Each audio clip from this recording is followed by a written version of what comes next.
Hi James.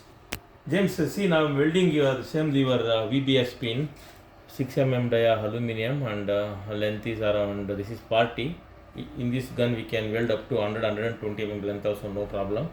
This is the machine I told you, 10,500 plus watt. This Soyer BMS-8N machine with PS-3K stativ gun. Now I'm welding this VBS aluminum head pin with GI 3mm dia pin in 5 mm aluminum plate. Okay, I'm welding now.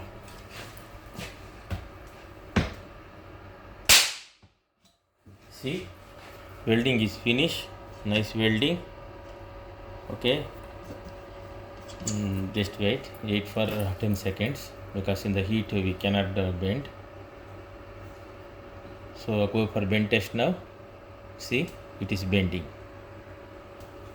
Okay, I'm sending you the quotation.